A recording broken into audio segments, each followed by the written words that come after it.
हमारे साथ में कांग्रेस के सांसद कार्ति चिदम्बरम हैं, उनसे बात करते हैं। Mister Karti Chidambaram, what is your opinion on this reservation, women reservation bill introduced? Principle, the Congress party and I welcome this women's reservation bill.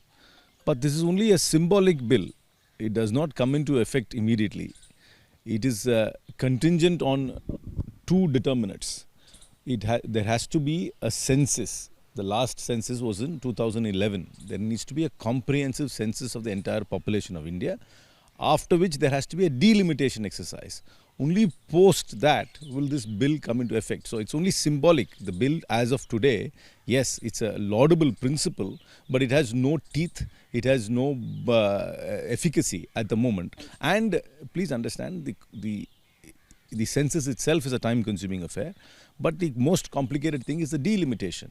If you do a delimitation based on population, what will happen is you will have to give more seats to the north of India, and the southern states, as it is, are underrepresented, will be further diminished in the parliament, and that will be very, very problematic. Very important. You are saying that southern states will be badly affected in case you do any delimitation. Absolutely, because you know the numbers which are being bandied about, even the new parliament, they have actually built the Lok Sabha for 888 members.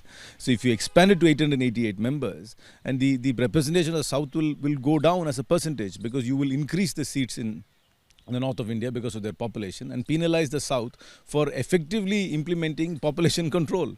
In fact, the south contributes more per capita to the GDP and more taxes to the exchequer than the northern states. So you will now penalize the southern states for controlling the population and for performing better in economics, and that will be completely unacceptable. So this women's reservation bill can only come after a census and after a delimitation, but the delimitation itself is very, very problematic until we come up with some sort of a hybrid model where the southern states are adequately represented and are given adequate weightage because of their performance in the economic sphere, and we can't let ourselves be diminished within the parliament. Mr. Karti, what will be your strategy if Congress party will support the bill in the parliament? We will support the bill as it stands. We will support the bill with reservations, but we will support the bill. We will definitely support the bill because this is an original idea from us. We will definitely support the bill. But the point I'm trying to make to your viewers is this bill means nothing. It's only symbolic. Yes, we have passed the bill, but in the next election or the coming 4 assembly elections,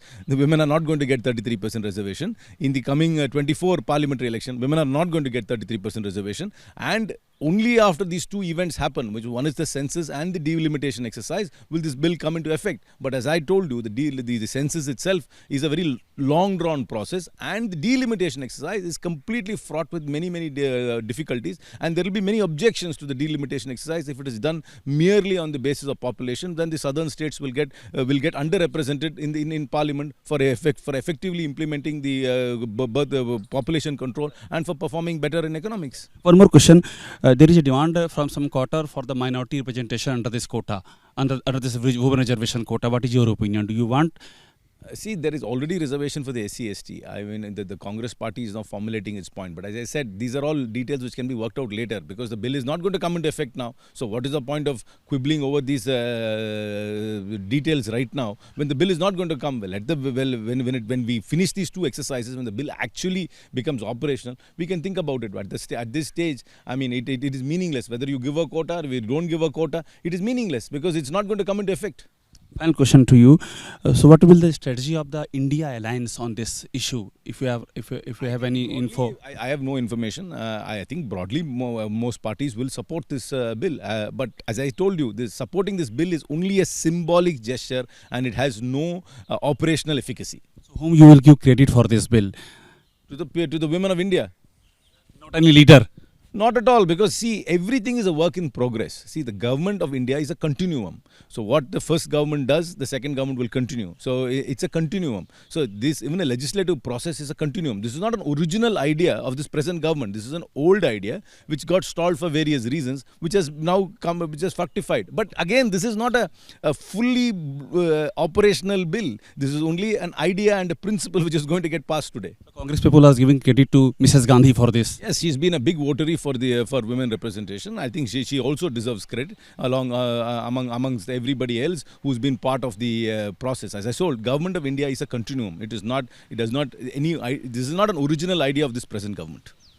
thanks a lot. तो कार्ति चिदम्बरम जी हैं बात करते हुए और ये कहते हुए कि ये जो पूरा ये बिल है इससे दक्षिण के जो राज्य हैं, जो सदर्न स्टेट हैं, उनको पेनलाइज किया जाएगा अगर डिलिमिटेशन होता है तो। महत्वपूर्ण बात कह रहे हैं। कैमरा मनीष के साथ अभिषेक उपाध्याय, एबीपी न्यूज़, दिल्ली।